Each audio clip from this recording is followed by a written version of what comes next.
lakay Andres, inuray ko, nagbayag. Aray ko, dyan likod ko. Apay niya ti business humanan ni Lakay nga Andres. And apang ko inalajay ko, jay nagbulodak pa kanya na ti kwarta, ta dapang usarak ko ma. Anya?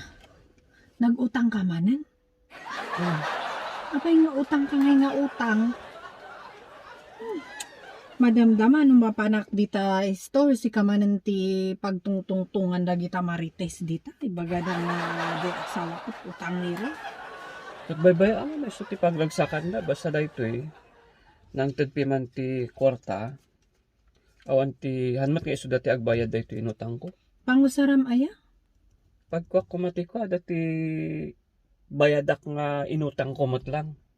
Mag-utang ka ti pangbayad mo ti utang. Una tag singsinger dyan may isang nagutang. Ay naap.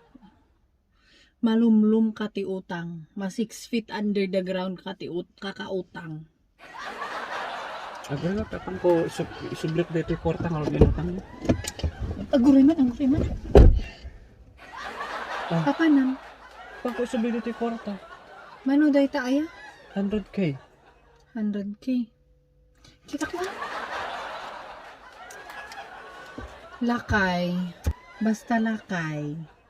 Ti next ko mga ibagak. Haan nga dakes ti agutang.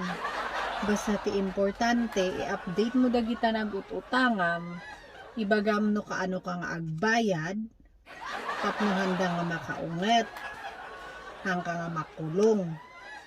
Dihan nga dakas ti agutang nga rod. Han talaga nga dakas ti agutang. Basta ada pang bayad mo.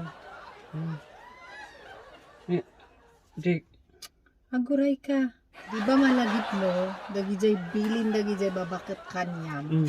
Nga kunada, ag-asawa ka, tapno ada ti mangi simpati kwartam. Di ba? Malagip mo diay for better or worse? ito ba ti inlog bagada? Ada, namin ano da nga imbaga, kita malipatampay. Dita kwarta ngayon nga rod. Kat idulin ko pa'y isong artiin bilin da. Ngan patsam dagijay ibagbaga ti lalakay kan babakit. Win nga talaga. Dapat win. Kailangan ka nung nga mapatpati. Kat aguray ka ta ni agtaw tawag ni dahito bispring ko. See you later, Lakay. Ay! Anyway, Lakay, I love you. You know that always. See you later.